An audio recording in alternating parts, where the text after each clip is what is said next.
Hola, muy buenos días. Mi nombre es Beatriz Urbina. Soy estudiante a distancia de la Universidad Alonso de Ojeda. Hoy estamos en la Cátedra de Historia Contemporánea de Venezuela, en el segundo corte donde estaremos hablando del periodo de transición de la democracia. Aquí yo tengo una infografía donde les voy a explicar en detalles la revisión crítica de los llamados regímenes de la transición de la democrática. ¿Qué se entiende por regímenes de transición? Son gobiernos que surgieron tras la muerte de Juan Vicente Gómez, caracterizados por los intentos de apertura política, sin romper completamente con el modelo autoritario anterior. Estaremos hablando de Eleazar López Contreras en el proceso de transición legal en Venezuela en el 1936 y el 1941, donde se inició el gobierno tras la muerte de Juan Vicente Gómez. Eleazar López Contreras asume la presidencia e inicia un proceso de reformas legales a la apertura política en el 1936. Voy a acomodar un poquito para que se vea más la infografía. En el 1936, la Constitución de reducción del periodo presidencial, reconocimiento parcial de derechos civiles y el inicio de la institucionalización del Estado. En el 1936-1937, el seguimiento del Partido Político Democrático Venezolano con sus siglas PDB.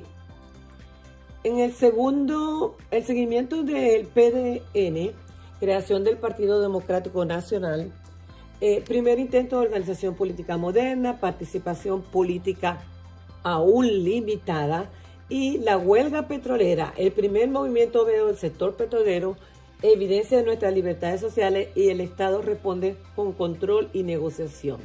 Después tenemos Isaías Medina Angarita, la apertura democrática y reforma política en Venezuela en 1941-1945, donde el inicio del gobierno en 1941, Isaías Medina Angarita asume la presidencia e impulsa una apertura democrática más amplia que la de su antecesor, permitiendo mayor pluralismo político. Reforma constitucional en el 1943 y 1945, modernización del marco legal del Estado, ampliación de los derechos políticos, mayor tolerancia ideológica y el sufragio directo y universal para diputados. En 1941 y 45, la creación del Partido Acción Democrática, que es la fundación del Partido Acción Democrática, organización política de masas, consolidado del liderazgo civil. En el 1945, hubo un golpe de Estado, golpe militar civil, encabezado por Rómulo Betancourt, derrocamiento de Medina Angarita, final del periodo de transición moderna. Aquí tenemos a Rómulo Betancourt con los avances democráticos y organización política en el 1945 y el 48. Inicio del gobierno tras un movimiento civil militar el 18 de octubre de 1945.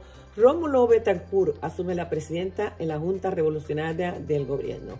Se crea también los partidos políticos URD y COPEI y seguimiento de nuevos partidos políticos. En el 1946, la Asamblea Constituyente también se hace, y en 1947 el voto universal, directo y secreto. Aquí tenemos ahora Rómulo Gallego, primeras elecciones directas del siglo XX, economía petrolera e intervención norteamericana en la caída de Gallegos. Primeras elecciones directas y caída del gobierno en el 1947. Estoy tratando de acomodar bien la imagen para que se vea. Ok. En 1947 son las elecciones directas. Gallego es elegido presidente en las elecciones del 14 de diciembre, como verán aquí, que ganó por mayoría. Aquí está, creo que este es el partido de COPEI, donde abrumadoramente ganó las elecciones Rómulo Gallegos. Ustedes pueden observar que aquí todo está en negro y aquí está Rómulo Gallegos. La economía petrolera, durante su breve gobierno, la economía venezolana se mantuvo dependiente del petróleo, que era la principal fuente de ingresos nacionales y foco de influencia externa. Consecuencia, la caída de Gallegos evidenció la fragilidad de la democracia venezolana de la época y la influencia de actores militares y externos sobre la política nacional. La dictadura militar presidida por Delgado Chalbaud, Suárez Flamerich y Marcos Pérez Jiménez en 1948, gobierno de facto y ruptura democrática en 1948 y 1952. En 1948 da inicio de la dictadura militar. Tras el golpe de Estado del 24 de noviembre de 1948, se instala una junta militar de gobierno, poniendo fin al experimento democrático iniciado con Rómulo Gallegos. En 1948 y 1950, el gobierno de Carlos Delgado Chalbaud, presidente de la Junta Militar, gobierno de carácter autoritario y control político, y su imposición de las garantías democráticas. En el 1952, ascenso de Marcos Pérez Jiménez, desconocimiento de resultados electorales, consolidación del régimen militar, inicio formal de la dictadura perejjimenista. En el periodo 1048 y 52 se representó un retroceso democrático caracterizado por el dominio militar. Marcos Pérez Jiménez, 1952-1958. Dependencia incondicional a los intereses de la Casa Blanca. Desarrollismo y urbanismo. Constitución de 1953. Derrocamiento del régimen militar. Aquí en 1952 se consolida el poder Marcos Pérez Jiménez, que asume el control del Estado. En la dependencia de la Casa Blanca analiza política militar con Estados Unidos, apoyo interno de estabilidad y control, y en el 1953 se crea la Constitución de 1953, marco legal adaptado al régimen. También hizo muchas grandes obras públicas de urbanismo, como ven en esta foto. Pero el 23 de enero de 1958, derrocamiento, movilización popular y militar perejjimenista, fin de la dictadura militar.